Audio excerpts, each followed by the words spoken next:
Moltes gràcies, senyor alcalde. Bé, la veritat és que parlar vostès de publicitat i propaganda després de tot el que destinen al nodo de Canal 9 em sembla alarmant. Però us faré un incís. Fins al mes d'abril i maig arribaven factures al Departament de Cultura i les factures de premsa, per a que la gent ho sàpiga, porten en una grapeta el retall de premsa, ja que no sabeu qui eixien aquestes fotos. No eixia jo com a regidor, eixia el senyor Folgado com a regidor de Cultura de l'anterior legislatura. I per tant, vull dir, facin bé els comptes, saben vostè que encara estem pagant el seu deute, un deute que per cert també estava en publicitat i propaganda. Però vostè, senyora Llop, parla de ser responsables. I li dic, el ser responsables és pagar. Les bones intencions són molt bones intencions, així ens alegrem tots que vostès ara estiguen a favor i diguen sí a Vila-real, però la qüestió és que vostès no paguen. I vostè parla d'alarmisme, i la veritat és que si no fiquem avui 12.000 euros, Serveis Socials no podia fer front als pagaments. Aquesta és la realitat. I front a problemes nosaltres busquem solucions i vosaltres, en canvi, bon aneu per los terros de Úbeda. Aquesta és la realitat. Però mire, vostè diu, tardaran en pagar. És que deuen del 2010 65.000 euros. És que deuen 65.000 euros del 2011 i 65.000 euros del 2012.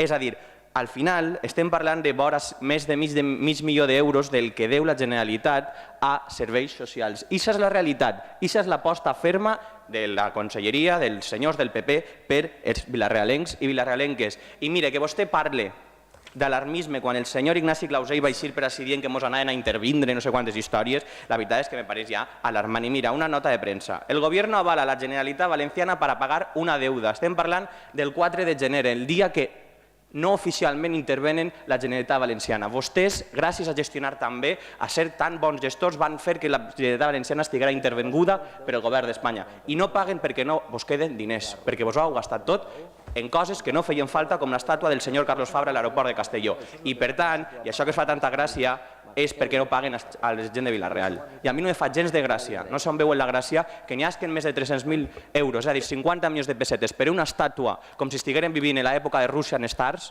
i no n'hi hagin diners per ajudar als vilarealencs i vilarealenques. Ahir jo no li veig la gràcia. I per tant jo només puc felicitar a la regidora de Serveis Socials, a tots els tècnics de Serveis Socials del gran esforç que estan fent, perquè estan fent coses que no són competències seues perquè la Generalitat està acabant en això, perquè la Generalitat Valenciana ha decidit no fer polítiques socials perquè ha de salvar els plats pagant sous com el senyor Jimeno de 6.000 euros per callar i que no compten allò que saben. I aquest és el problema, que se gasten diners en coses que no fan falta i mentre la gent al carrer ho està passant mal. I per tant, alarmisme, l'alarmisme és que no es pague. En canvi, les solucions són incrementar la despesa social. Moltíssimes gràcies.